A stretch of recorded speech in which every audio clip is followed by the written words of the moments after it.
Ashama harka fuune jaalatamtoota fi hordoftoota meettaa tuubee nagaan keenya kan kabajaa kan jaalalaa bakkuma isin jirtanitti isin bira nuuf haa ga'u isiniin jecha har'allee viidiyoo biraa walitti deebinee jirra. Viidiyoon har'a qabannee isinii dhufne dhukkuboota akkamittiin ofirraa ittisuu dandeenya, karaaleen dhukkuba ittiin ofirraa ittisuu dandeenyu karaa kamiini kan jedhu qabxiilee gaggabaaboo isiniif hin dhufne isinillee hanga xumuraatitti waliin tura. Akkasuma hiriyoota keessaniif laayikii fi sheerii hin dagatinaadha.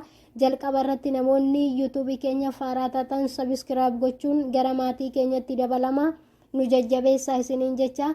Akkaataaleen dhukkuboota ittiin ofirraa ittisuu dandeenyu keessaa tokkoffaan hirriiba ga'aa rafuudha. Hirriiba ga'aa rafuu yoo jennu namni kamiyyuu guyyaatti sa'aatii 6 hanga 8 rafuu qaba.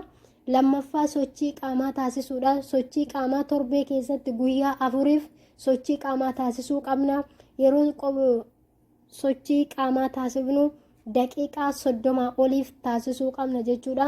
Sadaffaa sammuu keenya dhiphachuu dhiisuu. Namoonni yeroo yaadan baay'isan yookaan haarii baay'isan sammuun isaanii yeroo dhiphatu dhukkuboota adda addaan saaxilamu waan ta'eef kanarraa illee of qusachuu qabna.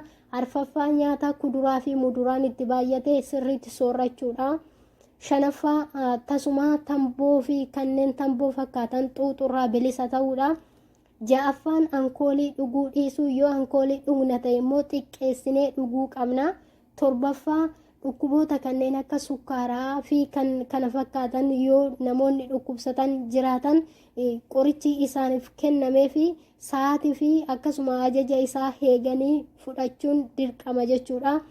Saddeettaffaa ulfaatina qaama keenyaa garmalee ol ba'e yookaan gadi bu'e ilaalamanii akka sirricharra taa'uuf yeroo yerootti ilaalamuu qabu jechuudha.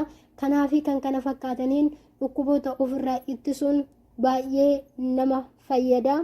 Kanaafi qophii keenya har'aa kanumarratti xumurraa. Qophii biraan hanga walitti deebinutti turtii gaarii isiniin jenna. Meettaa tuubee sabiskiraayib nu godhaa nu jajjabeessaa isiniin jecha. Amma qophii biraan hanga walitti deebinutti.